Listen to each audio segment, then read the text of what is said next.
Okay, I have the pie crust all rolled out, and I have it cut into rectangles that are 3 by 4. And some of these are going to be the top of the Pop-Tart, and some of them are going to be the bottoms of the Pop-Tart.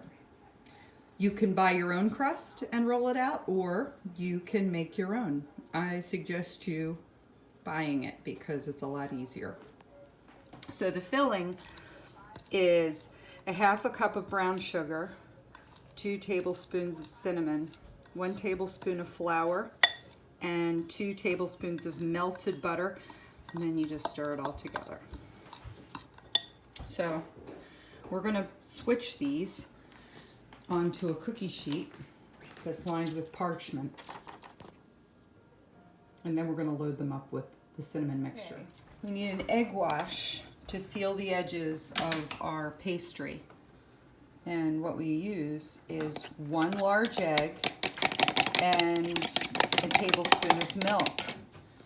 And all these areas are going to be painted with the egg wash to keep the edges from coming apart when they bake. Wash has been applied to all of them. You can use a basting brush or a clean new paintbrush, or you can just dip your hand in and make sure that all the edges are coated. So now we're going to take the cinnamon mixture and we're going to spoon it onto each one, trying to get it as close to the edges, but you want to leave about 1/4 of an inch around the outside so that you can seal it with the top. So I'm going to do that right now. So the cinnamon sugar mixture is gone.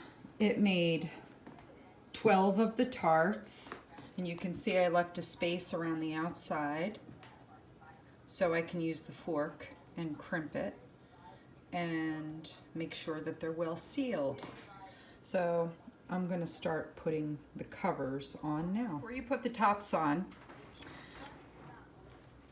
you have to paint them with the egg wash.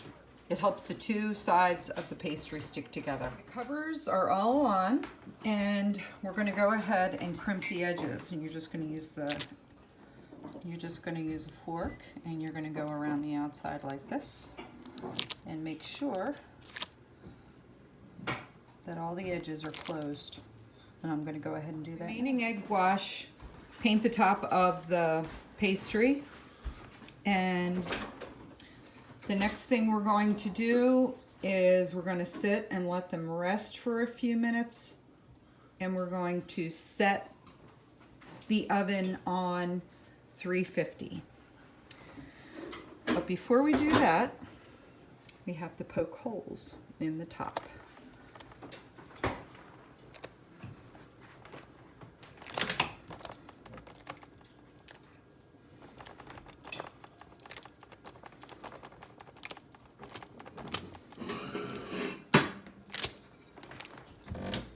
The oven for 350 for the Pop-Tarts, and they're going to bake for 22 minutes. Okay, the last step of making these Pop-Tart pastries is the glaze that goes on top, and that's 3/4 of a cup of confectioner's sugar, a half a teaspoon of cinnamon, 1/4 of a teaspoon of vanilla, and a tablespoon of milk. Let me add those ingredients now, and then we're going to mix them up. Okay, we mixed the glaze, the confectioner's sugar, milk, cinnamon, and vanilla. It's all mixed up and ready to go. And these are the Pop-Tarts. I just took them out of the oven, and you can see what happens when you don't seal the edges really well. They leak. But some of them are fine. So we're going to let them cool completely, and then we're going to add the confectioner's sugar mixture to the top as a glaze, and then they suggest letting it dry for 1 hour. The glaze has been applied to the Pop-Tarts, and now they just need to sit. They say that it takes the glaze about an hour to harden, but they look pretty good. So the icing got hard on top. I put them in the fridge, and I'm really curious to try these. They look like Pop-Tarts.